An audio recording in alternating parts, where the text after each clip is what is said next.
মনোমুগ্ধকর প্রাকৃতিক সৌন্দর্য উপভোগ করার পর আমি নতুন এক অভিযানে পা বাড়ালাম। গন্তব্য বিছানাকান্দি, যেখানে পাহাড়, নদী আর পাথরের মিলনে সৃষ্টি হয়েছে এক অপূর্ব দৃশ্যপাট। বিশেষ করে সাদা পাথরের নিদর্শনগুলো দূর থেকেই যেন চোখে পড়ে, আর কাছে গেলে তাদের সৌন্দর্য আরো গভীরভাবে অনুভব করা যায়। তো গাইস, আপনারা দেখেন আমি কোথায় আসছি।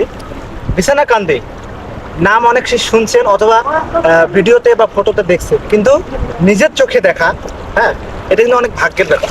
দেখুন মেঘালয় পাহাড় সাথে আর আমার এই খুনসুনটি একটু পানির সাথে, জাস্ট অসাধারণ একটা ভিউ। মানে আমি মুখে বলতে পারবো না যে আমার কেমন ফিল কাজ করতেছি এখানে। এখানে সম্ভবত দলবল নিয়ে আসলে একটু বেশি আনন্দ মজা হয়, যেহেতু আমি একাই আসছি সেরকম, তবু আমি অনেক আনন্দিত। ঠিক আছে, আপনাদেরকে একটু বিনোদন দিতে পারতেছে, এটা কিন্তু অনেক কিছু। হ্যাঁ, তো আপনারা এখানে আসবেন, দেখবেন, ঘুরবেন, মন ভালো থাকবে, মন ক্ষতিতে থাকবে। বাসায় আপনারা জাস্ট কল্পনা করতে পারবেন না আমি বিছানাকান্দি থেকে সাদা পাথরের পথে যেতে যেতে রাস্তার দৃশ্যগুলো যেন চোখের পর্দায় একে একে ফুটে উঠতে থাকে। চারপাশের প্রাকৃতিক সৌন্দর্য, সবুজে মোড়ানো পাহাড় আর তাদের গায়ে ঘেঁষে আঁকাবাঁকা পথ যেন মনকে মুগ্ধ করে দেয়। সেই পথে চলতে চলতে মনে হয় প্রকৃতি নিজেই আপনাকে স্বাগত জানাচ্ছে।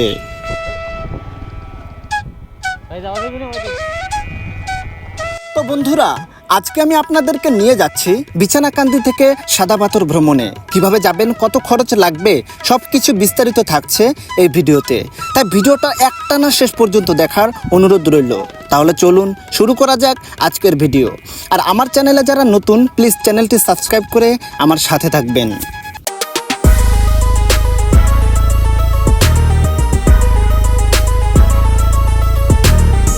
হ্যালো গাইস, আসসালামু আলাইকুম।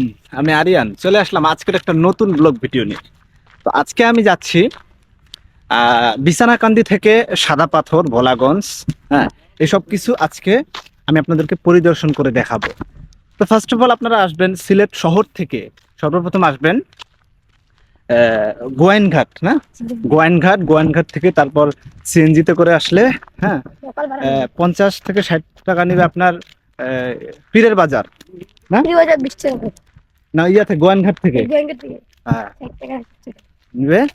আবার এখান থেকে ডাইরেক্ট আপনি এই ঘাটটার নাম কি? হায়দারপাড়, হ্যাঁ হায়দারহাট, না হায়দারপাড় বাজার। আচ্ছা আচ্ছা, হায়দারপাড় বাজার এসে এখানে যে কোনো একটা নৌকা অথবা স্পিড নিলে আপনারা কিন্তু বিছানাকান্দির যে ভিউ, নতুন ভিউগুলো আপনারা কিন্তু দেখতে পাবেন। এই দেখেন পিছনে কিন্তু ভারতের এটা মেঘালয় পাহাড়টা, না মেঘালয় পাহাড় দেখা যাচ্ছে। আপনারা জাস্ট কল্পনা করতে পারবেন না যে এত সুন্দর একটা জায়গা এখানে। তোমাদের এখানে নৌকা ভাড়া কত করে নাও? নৌকা ভাড়া 1000 টাকা। এত কেন? নৌকা হিসাবে কমে নিয়ে গেলেন। এমনি ইয়াতে লোকাল যায় না? লোকাল যায় না? আচ্ছা আচ্ছা, দেখি আগে লোকাল একা হিসাবে কমে নিয়ে গেলাম। তো গাইস, আমি আপনাদেরকে সবকিছু ডিটেলসে জানাবো। অবশ্যই ভিডিওটি না টেনে ফুল ভিডিওটি দেখার অনুরোধ রইল। আর আমার চ্যানেলে যারা নতুন, প্লিজ চ্যানেলটি সাবস্ক্রাইব করে আমার সাথে থাকবেন। তাহলে চলুন শুরু করা যাক আজকের। তো বন্ধুরা, আপনাদের যাত্রা শুরু হবে গোয়াইনঘাট বাজার থেকে। আমি যেহেতু জাফলং থেকে এসেছি, অটো ভাড়া নিয়েছে জনপ্রতি 50 টাকা, আর সময় লাগবে 1 ঘন্টার মতো। আর যারা সিলেট শহর থেকে আসবেন, বাস ভাড়া নিবে 100 টাকা। ঠিক গোয়াইনঘাট বাজারেই আপনাকে নামিয়ে দেবে। তারপর এখান থেকে পাবেন অসংখ্য সিএনজি, যেগুলো আপনাকে নিয়ে যাবে সরাসরি বিছানাকান্দির দিকে, যেখানে অপেক্ষা করছে প্রকৃতির এক অপূর্ব রূপ। বিছানাকান্দি যাওয়ার পথে এই অপরূপ দৃশ্য আপনার মনকে বাধ্য করবে থেমে দাঁড়াতে। সদৃশ্য গাছপালা আর নদীনালা আর সোনালি আলো ছড়ানোর আকাশ, যা আপনাকে নেবে এক অন্য জগতে, প্রকৃতির মায়ায় ডুবে যাওয়ার এক অসাধারণ অভিজ্ঞতায়।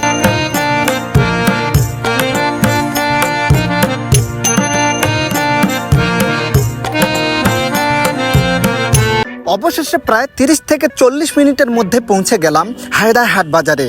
এখান থেকে আপনি পাবেন অসংখ্য উবার ও বাইক, যেগুলো সরাসরি নিয়ে যাবে আপনাকে বিছানাকান্দির সেই অপরূপ স্পটে।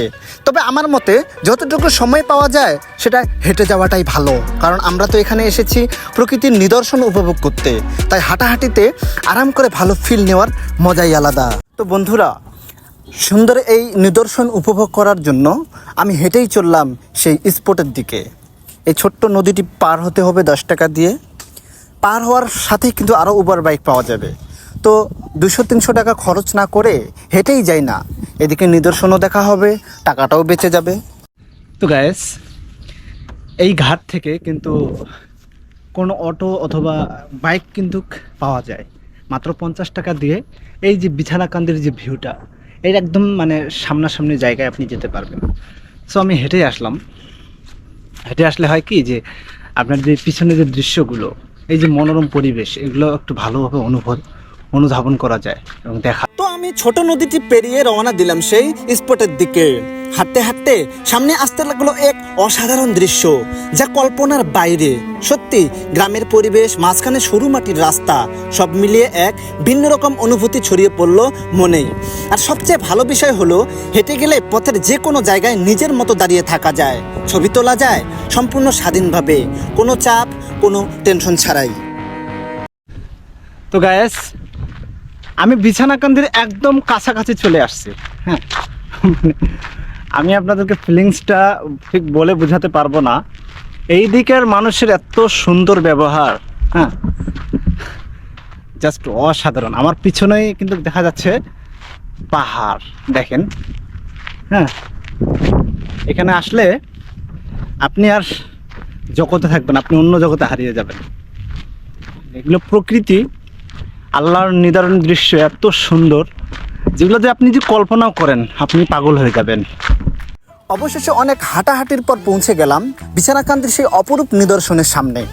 তো একটা সত্যি কথা হলো যে এখানে যদি কোনো ছেলে আসে, তারা তাদের মনের ফিলিংস কিভাবে শেয়ার করে জানেন? বন্ধু বান্ধব নিয়ে আসলে বলবে যে দোস্ত আগে ছবি তুল অথবা ভিডিও কর, তাদের ফিলিংস বাইরে আসতে দেয় না। আর যদি মেয়েরা আসে তাহলে তো বুঝতেই পারছেন, আগে এসে একটা লাফ দিবে, তারপর বলবে ওয়াও, মানে এমনভাবে বলে যেন 2-3 কিলোমিটার পর্যন্ত শোনা যায়। তাদের কান্নার মধ্যেই সেটা বোঝা যায়। জাস্ট ফান করলাম, কিছু মনে করবেন না। তো গাইস, হাঁটতে হাঁটতে আধামরা হয়ে গেলাম, অবশেষে পৌঁছে গেলাম বিছানাকান্দির সেই অপরূপ নিদর্শনের সামনে। আপনারা দেখুন, এই যে এখান থেকে দেখুন ভিউটা, ওটা কিন্তু ইন্ডিয়া। হ্যাঁ, ওটা ইন্ডিয়া, বাট আপনারা জাস্ট ভিউটা দেখুন, পাহাড়ের পর পাহাড় চলে গেছে। উফ, আপনারা এখানে আসলে আমি জাস্ট ভাষা খুঁজে পাচ্ছি না, আপনারা কি ফিলটা অনুভব করবেন। জাস্ট দেখুন। বিছানাকান্দির কাছে এসে পৌঁছালেও স্পটের সামনে এখনো পৌঁছাতে পারেনি। স্পট সামনে দেখা গেলেও দূরত্ব প্রায় 2-3 কিলোমিটার। প্রচুর গরম আর রোদের কারণে অনেক ক্লান্ত হয়ে গিয়েছিলাম আর হাঁটাহাঁটি করতে সক্ষম ছিলাম না। অবশেষে একটা বাইক পেয়ে উঠে পড়লাম। তারা আমাকে নেমে দিল একদম স্পটের সামনে। বাইকের মালিক ভাড়া নেওয়ার কথা বললে তারা একদমই নিতে চাইল না। বলল, আপনি তো আমাদের মেহমান, এতটুকু উপকার করছি আলহামদুলিল্লাহ। তাদের এমন ব্যবহার দেখে আমি সত্যি অবাক হয়ে গিয়েছিলাম।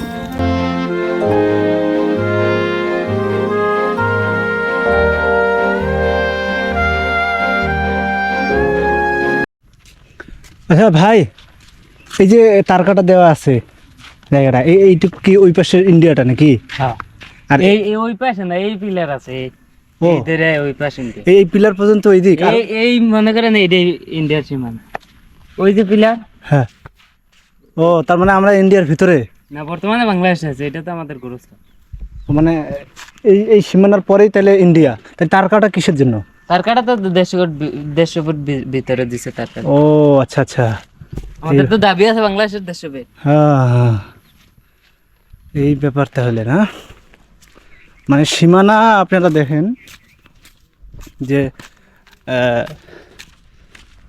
বাংলাদেশ ভারতের সীমানাতে কতটুকু।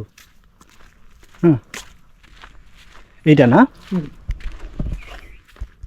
এই যে এটা হলো সীমানা বাংলাদেশের। এই যে বাংলা, এটা হলো বাংলাদেশের সীমানা, এটা হলো ইন্ডিয়া। ইন্ডিয়া, হ্যাঁ, এটা বাংলা ইন্ডিয়া। আর এই যে তারকাটা দেখা যাচ্ছে, এখান থেকে তারকাটা দেখা যাচ্ছে, এই তারকাটা হলো 150 ফিট না কত ফুট জানি, আমাদের এটা দাবি বাংলাদেশের। আপনারা জাস্ট লোকেশনটা দেখুন।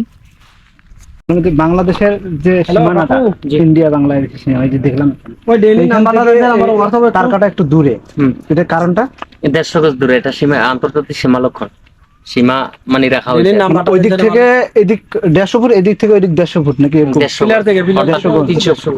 300 ফুট। মানে এটা কি ওদের দাবি না আমাদের দাবি? এটা আন্তর্জাতিক সীমা। আন্তর্জাতিক সীমানা। ও আচ্ছা। মানে ওই সীমানা থেকে একটু 150 গজ দূরে এটা একটা হ্যাঁ, প্রত্যেক বেড়াতে। ইয়ার এটা এটা না? আমাদের দাবি যদি মানে- বাংলাদেশেও বেড়াতে তাহলে 150 গজের বাইরে দিতে হবে।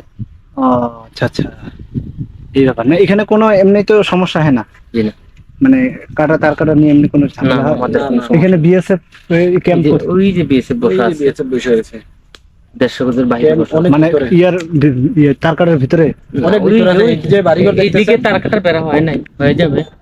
ও আচ্ছা আচ্ছা, এখনো হয় না। এদিক গেলে কিছু বলবে, কেউ কিছু বলে না? না বলবে BSF না, আপনি ভারতের যে 150 গজ ওনার নয়। সার্ভিস, এটার ভিতরে ঢোকা আপনার সীমানাটার আমার ইয়ে ওই না। পাশে যাওয়া যাবে না। না না, যাওয়া যাবে না। আমরা বর্তমানে আছি ইন্ডিয়ার ভিতরে, ও, প্রায় 10 আচ্ছা ঠিক আছে, আমি WhatsApp এ পাঠাই দিচ্ছি স্ক্রিনশট মেরে। ধন্যবাদ ভাই, ওকে। অনেক কিছু জানতে পারলাম। তো এই হলো ব্যাপার। ভারতে ঢুকেন না, প্রবেশ করেন নাই, ভারতে আচ্ছা, আচ্ছা। সমস্যা হবে। এখানে আমি যতটুকু জানতে পারলাম যে সপ্তাহে 2 দিন বর্ডার খুলে দেওয়া হয়। ভারতের মানুষ বাংলাদেশে যায়, বাংলাদেশের মানুষ ভারতে চলে আসে জাস্ট বাজার করার জন্য। তো আপনাদেরকে একটা টাইম বলে দিই, এই যে বিছানাকান্দি যখন আপনারা আসবেন, প্রাকৃতিক সৌন্দর্য যখন দেখবেন, অবশ্যই এই টাইমটা হবে আপনার হয় শীতকালে, না হলে বর্ষাকালে। এই আমি আজকে হঠাৎ করে আসছি ভাই, এত গরম, রোদ, ফাটা রোদ, ঠিক আছে, এখানে দাঁড়ানোর মতো কোনো ব্যবস্থা নাই, এত গরম। তাই আপনাদেরকে আমি অনুরোধ করব, এই টাইমে আসবেন না, রোদ, হ্যাঁ, হয়তো বর্ষাকাল যখন প্রচুর বৃষ্টির সম্ভাবনা হবে তখন আসবেন, এবং হয়তো শীতকালে আসবেন।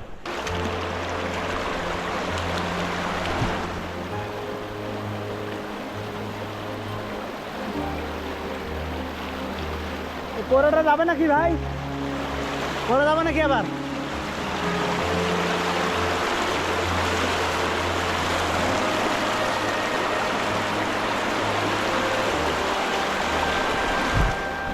অবশেষে আমি পৌঁছে গেলাম বিছানাকান্দি স্পটের সামনে। প্রচন্ড গরম, এই মনোরম দৃশ্য আর স্বচ্ছ জলের ধারা দেখে যেন মুহূর্তে মনটা শীতল হয়ে গেল। তো গ্যাস, আপনারা দেখেন আমি কোথায় আসছি, বিছানাকান্দি। নাম অনেক শুনছেন অথবা ভিডিওতে বা ফটোতে দেখছেন, কিন্তু নিজের চোখে দেখা, হ্যাঁ, এটা কিন্তু অনেক ভাগ্যের ব্যাপার। দেখুন মেঘালয় পাহাড় সাথে, আর আমার এই খুনসুনটি একটু পানির সাথে, জাস্ট অসাধারণ একটা ভিউ। মানে আমি মুখে বলতে পারবো না যে আমার কেমন ফিল কাজ করতেছি এখানে। এখানে আমি সম্ভবত দলবল নিয়ে আসলে একটু বেশি আনন্দ মজা হয়, যেহেতু আমি একাই আসছি সেরকম। তবু আমি অনেক আনন্দিত, ঠিক আছে, আপনাদেরকে একটু বিনোদন দিতে পারতেছি, এটা কিন্তু অনেক কিছু। হ্যাঁ, তো আপনারা এখানে আসবেন, দেখবেন, ঘুরবেন, মন ভালো থাকবে, মন ফুর্তিতে থাকবে। বাসায় বসে না থাকে চলে আসুন। তো গ্যাস, বিছানাকান্দি তো দেখে নিলাম, তাহলে এবার চলুন ভোলাগঞ্জের সেই সাদা পাহাড় কি বলে এটা, সাদা পাথর, সেই সাদা পাথরটা দেখে আসি, ওইখানকার ভিউটা আপনাদের মাঝে একটু তুলে ধরবো। তাহলে আমি এখান থেকে সোজা চলে যাব সাদা পাথর। বিছানাকান্দি পরিদর্শন শেষে এবার রওনা দিলাম সাদা পাথরের দিকে।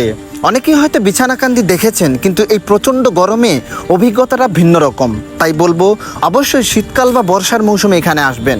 গরম এতটাই ছিল যে আমি বেশিক্ষণ থাকতেই পারিনি, কিন্তু প্রকৃতির এই মুগ্ধতা, এই পরিদর্শন আমাকে অবাক করে দিয়েছে।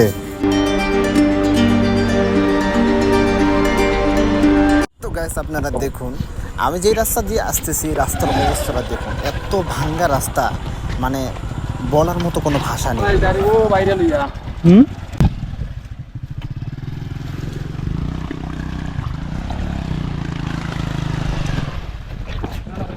আমি বিছানাকান্দি থেকে বাইক ভাড়া করে রওনা দিলাম সাদা পাথরের দিকে। আপনারা চাইলে হায়দারহাট বাজার থেকে সিএনজি নিয়েও যেতে পারেন, খুব কম খরচেই পৌঁছে যাবেন সাদা পাথরে। তবে আমি বাইক নিয়েছি একটাই কারণে, পথে চলতে চলতে প্রকৃতির সৌন্দর্যটা কাছ থেকে ধীরে ধীরে উপভোগ করতে চাই।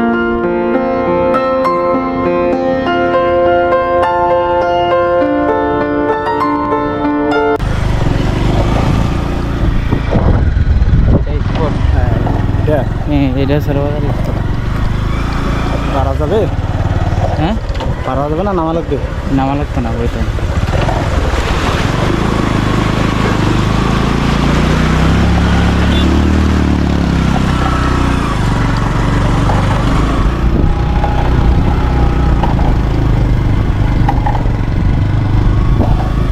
বাইক দিয়ে যাওয়ার মজাই আলাদা। যখন চালক বলল রাস্তা খারাপ, ভাড়াও বেশি লাগবে, তখনই মনে হলো আমাকে যেতেই হবে। আমি সবসময় বিশ্বাস করি যেখানে কষ্ট সেখানেই আসল সৌন্দর্য লুকিয়ে থাকে। ধুলো মাখা আঁকাবাঁকা পথ পেরিয়ে সামনে এগোতে লাগলাম। বাতাসে পাহাড়ি শীতলতার ছোঁয়া, চারদিকে সবুজের সমারোহ, দূরে দূরে পাহাড়ের চূড়া মেঘে ঢাকা। মনটা একদম ভরে গেল। ইস, আল্লাহর কি নিখুঁত সৃষ্টি!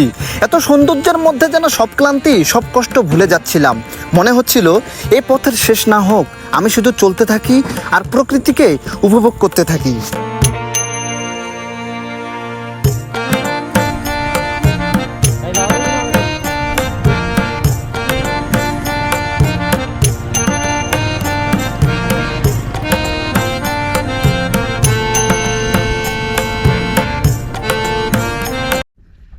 তো গ্যাস ফাইনালি আমি চলে আসলাম সিলেটের সেই সাদা পাথরে, যেটা অবস্থিত ভোলাগঞ্জে। দেখলেন যে রাস্তার কি অবস্থা। বাইক নিয়ে আসছি, বাইক ভাড়া আপনার 500 থেকে 600 টাকা নিচ্ছে। আর রাস্তা প্রচুর খারাপ, এই জন্য এই বিষয়ে আপনার ছিল অন্য রাস্তা আছে, অন্য রাস্তা দিয়েও আসতে পারেন। জানে এই রোদের মধ্যে এইভাবে ঘোরা এটা অনেক টাফ, ঠিক আছে। দেখেন পর্যটকের অনেক ভিড়, তবুও মানে মাথার মগজ গলে যাওয়ার সম্ভাবনা, এরকম গরম এখানে। মাথা অনেক কষ্টে প্রায় 1 ঘন্টা 10 মিনিটের যাত্রা শেষে পৌঁছে গেলাম সাদা পাথরের সেই পাগল করা সৌন্দর্যের মধ্যে। কিন্তু কয়েকদিনের প্রচণ্ড গরমে পানি প্রায় শুকিয়ে গেছে। খালি পায়ে মাটিতে দাঁড়ানো যায় না, 1 সেকেন্ডের জন্যও নয়। তাপ এতটাই বেশি, চারদিকে শুধু পাহাড় আর পাথর, যেন প্রকৃতিক এক অনন্য শিল্পকর্ম। সিলেটের অন্যতম বড় ও জনপ্রিয় পর্যটন কেন্দ্র এই সাদা পাথর। দূরে তাকালে দেখা যায় চারপাশ ঘিরে মেঘালয়ের নীলাভ পাহাড়, আর মাঝখানে অসংখ্য পাথরের মেলা, যেন নদীর বুকে ছড়িয়ে থাকা রূপকথার টুকরো। পাহাড়, আকাশ আর সাদা পাথরের মিলন মেলা, চোখ জুড়িয়ে যায়, যত তাকাই মন ভরে না। মনে হচ্ছিল এখানে ঘন্টার পর ঘন্টা বসে থেকে শুধু এই দৃশ্যের মাঝেই হারিয়ে যায়। ভাই আমরা সিলেট উত্তর দিব বন্ধু। আচ্ছা, এই ভোলাগঞ্জ সাদা পাথরে এসে আপনাদের কেমন লাগতেছে? ভাই ওই ফিলিংসটা তো হচ্ছে এখানে অনেক বেশি স্রোত, মানে যে কেউ আসবে, আমি এটাই দৃষ্টি আকর্ষণ করবো তাদের, যাতে সেফলি আইসে মানে এই সাঁতার কাটে জায়গাটা অনেক সুন্দর, পরিবেশটা অনেক ভালো। আপনি? অসাধারণ প্লেস। সিলেটে কইরাম, বুঝতে একটু অসুবিধা হইলেও করার কিছু নাই। আসলে জায়গাটা সুন্দর। আমরা সিলেট পড়ছে ভোলাগঞ্জ সাদা পাথর এরিয়া, তো আপনারা সবকিছু দেখতে পারবা। সুন্দর জিনিস আছে, পাথর আছে, আপনার পানি আছে। এটা আর কোনো কারণ নাই সিলেট ছাড়া। আপনার সিলেট আইতে, আপনি কিছু বলেন। আমরা সিলেট অনেক সুন্দর। আপনারা আইবা, খাইবা, ঘুরবা এবং আমরা সিলেট শহরটা দেখবা। প্লাস আমরা সিলেটের যত স্পট আছে সব ঘুরে ঘুরে দেখবা। সিলেটের মধ্যে 15 থেকে 20টা স্পট আছে, সব স্পট ঘুরে ঘুরে দেখবা। খুব সুন্দর জায়গা। আপনি সবার মুরব্বী।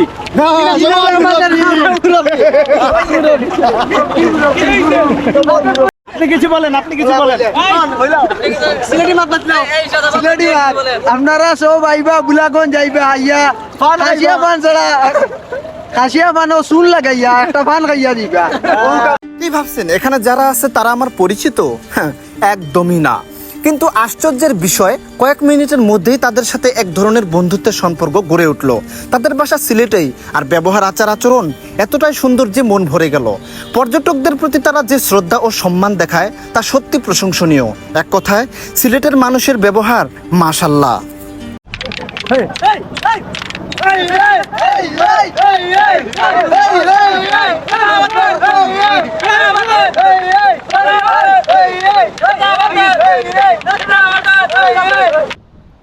তো গাইস, এই হলো ভোলাগঞ্জের সাদা পাথর।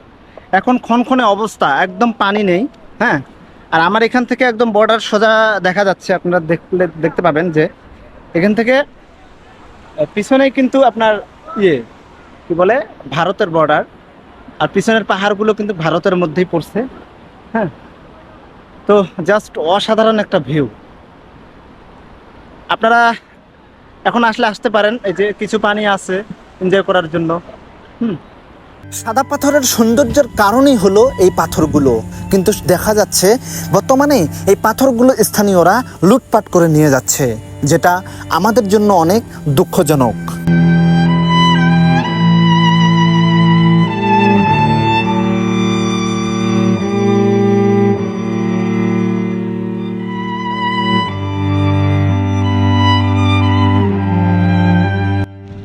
তো গ্যাস দেখলাম, ঘুরলাম, অনেক ফিলস অনুভব করলাম। সো আজকে এখান থেকে বিদায় নিচ্ছি। ভিডিওটি কেমন হলো অবশ্যই কমেন্ট করে জানাবেন। আর আমার চ্যানেলে যারা নতুন, প্লিজ চ্যানেলটি সাবস্ক্রাইব করে আমার সাথে থাকবেন। তাহলে আজকে এখান থেকেই বিদায় নিচ্ছি। সবাই ভালো থাকবেন, সুস্থ থাকবেন। আল্লাহ হাফেজ।